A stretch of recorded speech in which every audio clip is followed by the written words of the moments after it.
There's a profound time in most young women's lives when our identity is formed, when we test the boundaries of who we are in the world and hopefully find our voice.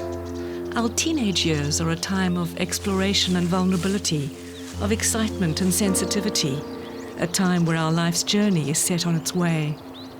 32-year-old Lindiwe Bardill entered her teenage years as an immigrant and with life experiences that would challenge anybody, whatever our age. Good morning. How are you? What a way to start the day, Lindy. You're healthy.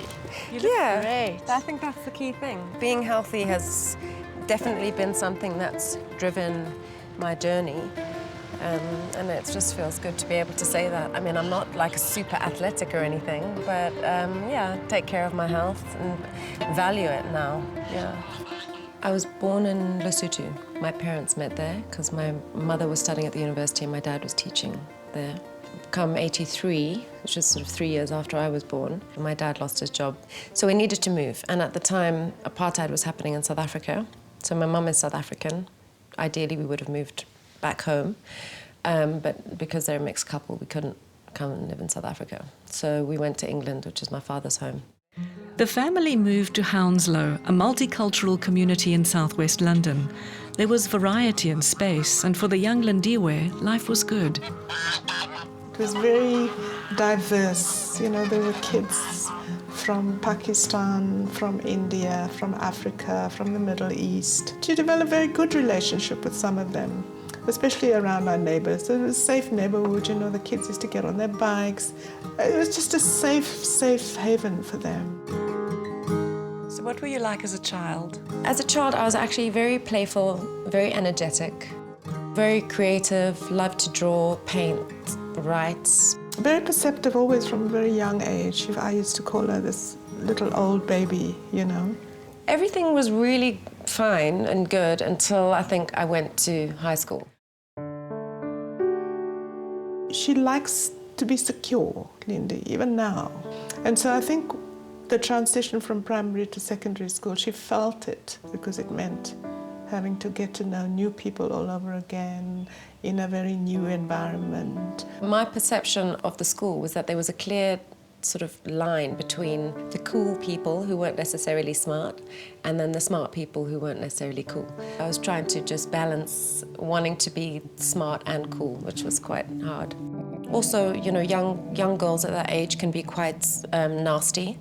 I remember in circumstance of getting into school in the morning, for example, and seeing all my friends sitting on the wall and walking towards them and they'd get up and run away.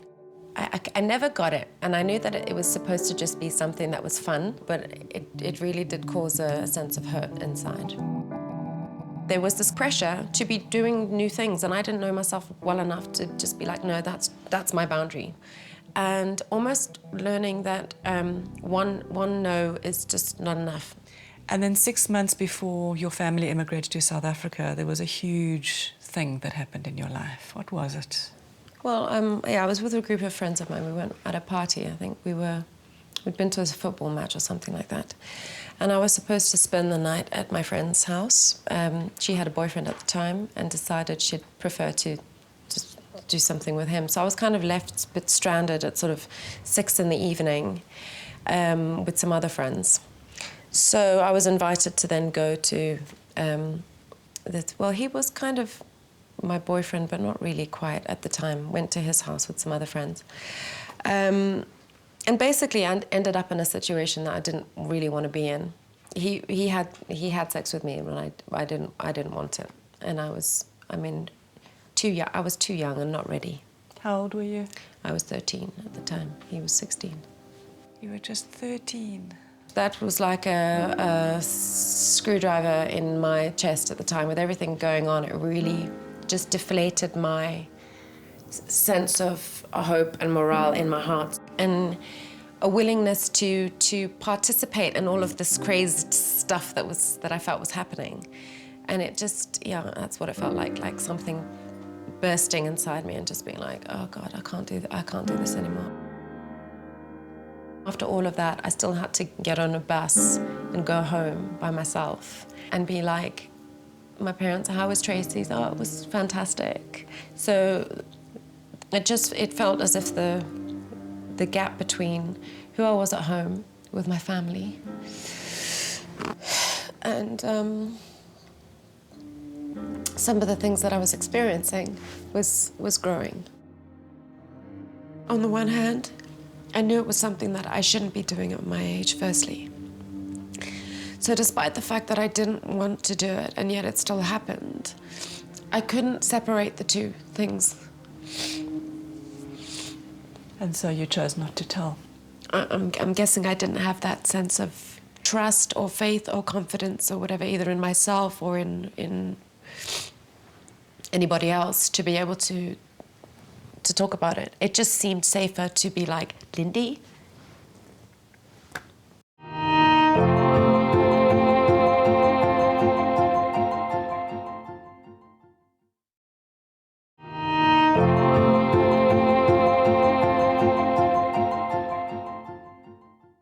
When Lindiwe Bardill moved to South Africa at the age of 13, she brought with her the secret of a shocking, unwanted sexual encounter. Writing became her outlet. Just trying to be creative. I've always liked to write. My parents even said that I could write before I could speak. Yeah, I started writing proper journals probably when I was about 11. Writing just helped me express myself, even if it was just to myself. I mean, I wouldn't share these with anybody. I felt as if I'd lost my power to determine anything about what I wanted or didn't want or who I was after that experience. The family moved to South Africa when apartheid had just ended. It was a fresh start in a new country.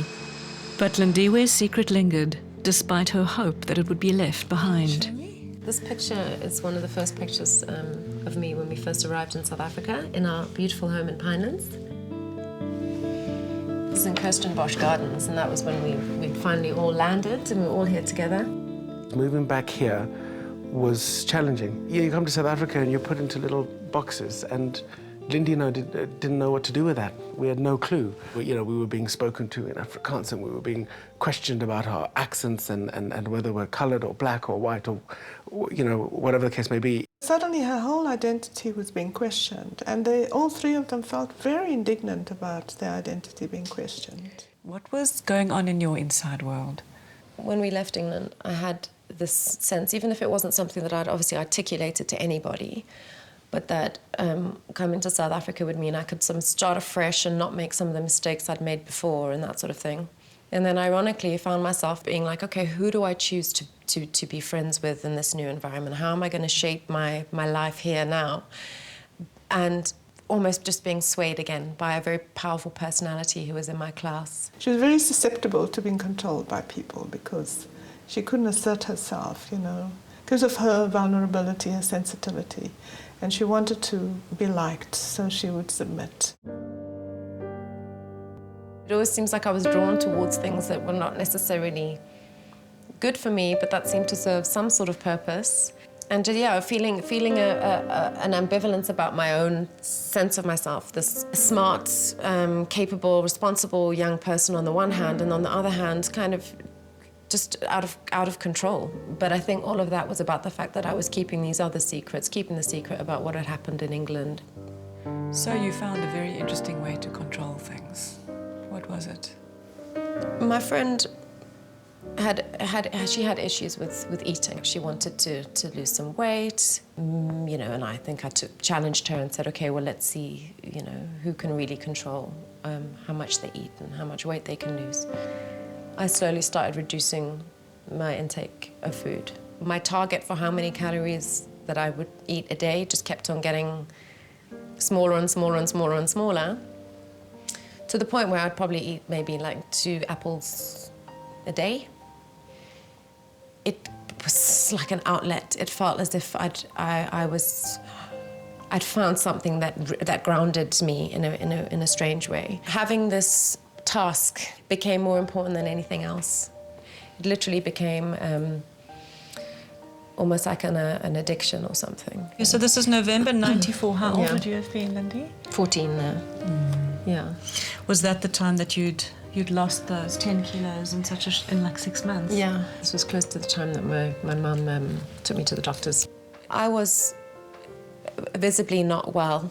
I'd gone from being very sort of popular and new and fine to somebody who's, you know, sick and thin and disengaged. You know, I didn't really, not as sociable as I had been when I first arrived. I decided to take hold of her, to take control, actually, and knowing that the entire family would have to get involved with it, knowing that we had to be strong enough to deal with the pain of watching your child starve herself. Lindiwe was diagnosed anorexic and admitted to an eating disorders clinic. It was the start of a long and challenging journey where she was forced to confront herself. Each patient has their own particulars, but Lindy, who was in her mid-teens when she first came to treatment, is an age where they're no longer little girls, they're not quite women, they're caught in a process where they're really inventing themselves, discovering themselves, and for many, going through this process, it can be so traumatic with changes, with difficulties in their environment, perhaps even with a predisposition biochemically to actually manifest some kind of a trauma. Underlying this eating disorder picture, this diagnostic picture, is someone who's really struggling to find a sense of control and value of themselves in their life. And whatever eating disorder they have, or whatever kind of addictive problem that they have, underneath that lies the real drama. And it's more, in this case, an eating disorder, or Lindy's eating disorder, that is the manifestation of a metaphor of an underlying trauma. What did they do in hospital? Treatment consisted then of having a goal weight set, having a meal plan, and the calorie count, I think, was something like 3,000 calories a day, which was just, I was just like, you must be bloody kidding me. So, and then in between that, we'd do sort of group therapy and individual therapy sessions and that sort of thing. We'd get weighed every few days or something, first thing in the morning after you've been to the toilet naked. It was a terrible experience, very threatening to see the numbers. I mean, literally to the point of crying and devastation if you've gained like half a kilo. Did you think that you had a problem at that point? I knew that I wasn't well, but I didn't see that there was a problem. I feel as for the first time in ages that I actually had boundaries in place and that people weren't going to mess with me anymore, and I'd almost put an end to all the unpredictability and chaos that was happening before. I went home after 3 weeks. I think I'd probably gained maybe 2 kilos or something. It wasn't major. But I had learnt that one of the ways to kind of retaliate being forced to eat was to vomit and throw up. And how did it make you feel about yourself? When I looked at myself in the mirror, I did see a thin figure. You know, it's not like I saw this obese person looking back at me. But it was more the inner feelings projected onto this person of somehow I can't fix you, no matter how much you watch, how much you eat, no matter how much, you're not ever going to be thin enough to compensate for what you're feeling inside about, and it's self-loathing. Lindiwe returned to school but was admitted to the unit 3 more times over the next few years. Her anorexia and bulimia had a deep effect on her family too. I needed to be strong for her. She didn't want to eat. And I used to have to sit with her and make sure that she does eat. And I used to have to watch the pain on her face that she felt for having to eat. She used to go into her room and exercise, and I used to hear her exercise. I used to have to go in there and stop her from doing it, you know. So it was like we were at loggerheads, but I knew I couldn't give up on her. It was challenging to get to grips as to what had happened and why this had happened to her.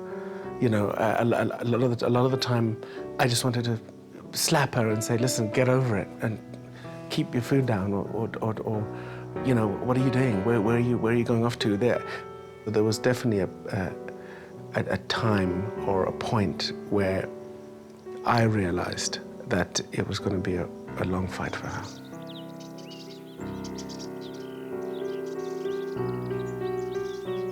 Over the next 6 years, it really was a process of battling with this thing, battling with myself and my choice to want to be here and live a life like that, because between the hiding and the secrets and the shame and the isolation, I was diagnosed with clinical depression as well. There was a whole fight around not wanting to take medication just because I didn't want to put anything in my mouth. I didn't even want to swallow pills. So it was a dark time for me. There were times when Lindiwe lacked the emotional and physical will to carry on. Pivotal moments where she simply had enough. There was one incident which I will never forget. I got a phone call at 3 o'clock in the morning from her friend to say that she's in hospital and she's in trouble. You know, she'd taken an excess of medication. I remember that being a bit of a turning point, because when she came out of hospital and recovered, her attitude changed. I almost had this realization that I have a life and my life is worth something. I accept that these things have happened. I accept that this is how my life has turned out. But from here on in, I believe that I have the power to determine where it goes to from here. Yeah. What was your leap of faith? The leap of faith was believing that even though I was in something that seemed like it was never going to end, that it would end. And I didn't necessarily know how or when, but I was determined for that to happen.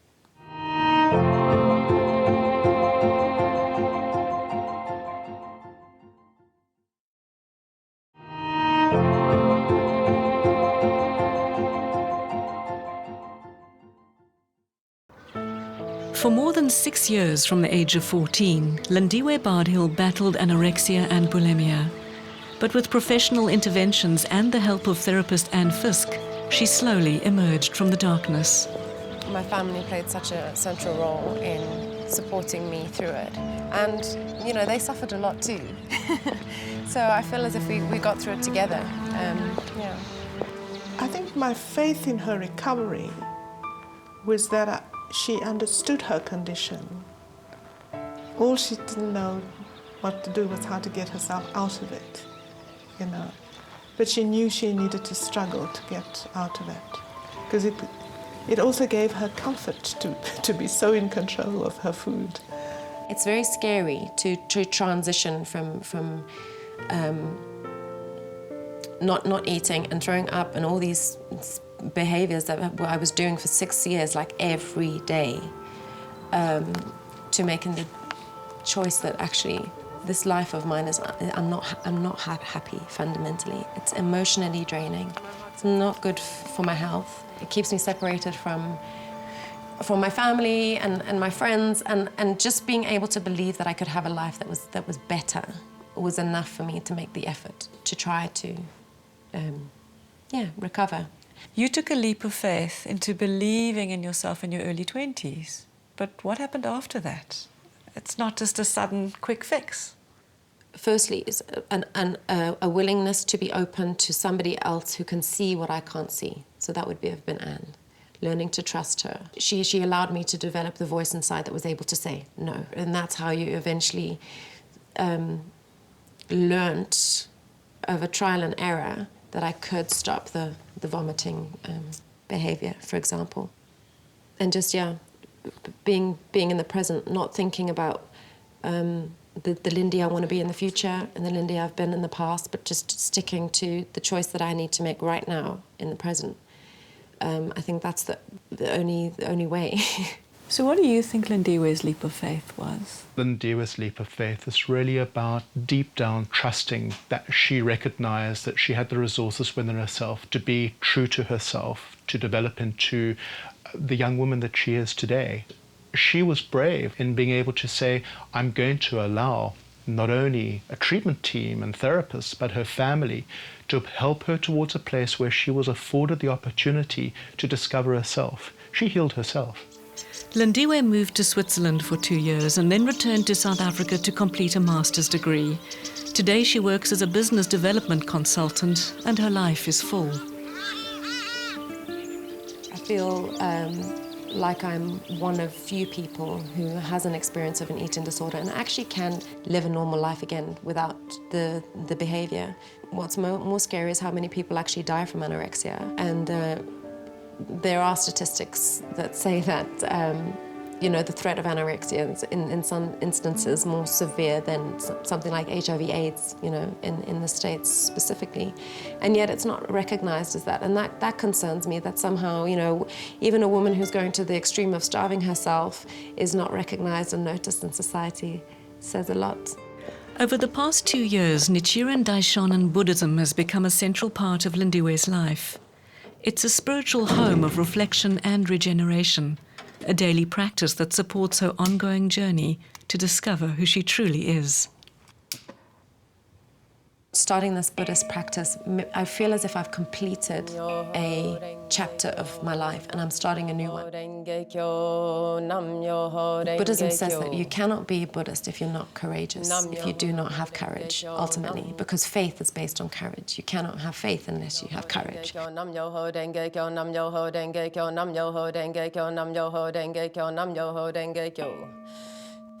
Renge Kyo is the name that the Buddha gave to almost the universe, life force. It's neither alive nor dead, it just is that thing that's responsible for everything. So when you chant Nam Myoho Renge Kyo, you're saying you devote your life to that essence.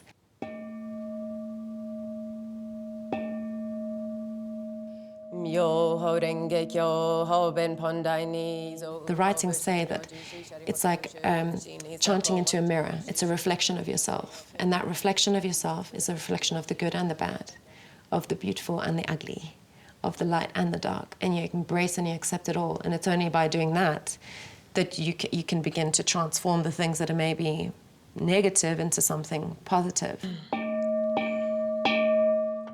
I have dreams and determinations and aspirations and the confidence to know that if I approach my life with faith, there's no reason why I can't manifest the things that I want for myself. The great thing about all of this is that you're so young, but you've had all these deep lessons from an early age. You know what you need to do. Maybe, all the suffering that I experienced and the difficulty with having an eating disorder and everything in the beginning of my life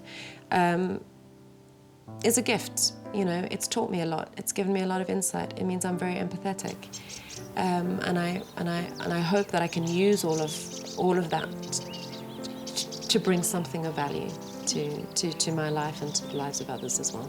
What I've learned is that suffering is part of life, and if you can either deepen it for yourself or you can learn from it and change it into something else.